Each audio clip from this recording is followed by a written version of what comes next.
From simple pixels to sprawling virtual worlds, the journey of video games is an epic saga. It began with a simple boop in the 1970s with games like Pong. The 80s brought the golden age of arcades, with icons like Pac-Man gobbling up quarters worldwide. Then, home consoles like Nintendo changed the game, bringing heroes like Mario into our living rooms. Soon after, Sega entered the scene with its speedy blue hedgehog, Sonic, sparking the famous console wars. The 90s exploded into 3 dimensions, creating immersive worlds we'd only dreamed of. Today, gaming connects millions, from hyper-realistic blockbusters to charming indie creations. It's not just a pastime, it's a global culture, constantly evolving. What's your favorite gaming memory? Mitä tapahtuisi, jos voisit matkustaa ajassa taaksepäin videopelien historiaan ja nähdä, miten kaikki alkoi? Vaikka aikakoneita ei ole vielä keksitty, voimme tehdä juuri sen tänään.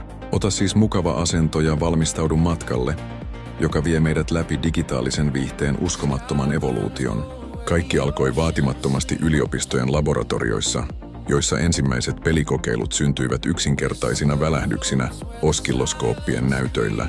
Nämä varhaiset innovaatiot, kuten Tennis for Two, loivat perustan sille, mitä oli tulossa. Todellinen pelivallankumous käynnistyi kuitenkin, kun Pong ilmestyi kolikkopelihalleihin ja baareihin. Sen yksinkertainen, mutta koukuttava pelimekaniikka valloitti maailman ja osoitti, että videopeleillä oli valtava kaupallinen potentiaali. Tämä oli pelien aikakauden aamunkoitto, hetki, jolloin interaktiivinen viihde otti ensimmäiset askelensa kohti globaalia ilmiötä.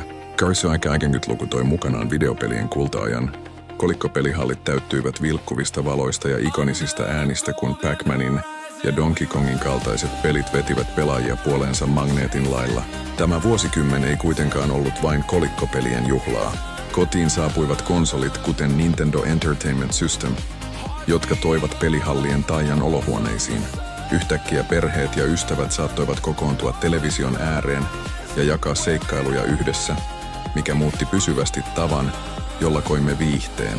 Seuraava suuri harppaus tapahtui 1990-luvulla, kun pelit siirtyivät 2 ulottuvuudesta 3.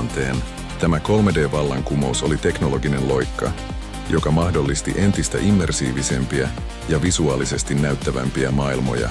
Sonyn PlayStationin ja Nintendo 64:n kaltaiset konsolit esittelivät uraauurtavaa grafiikkaa ja synnyttivät legendoja, kuten Super Mario 64 ja The Legend of Zelda: Ocarina of Time.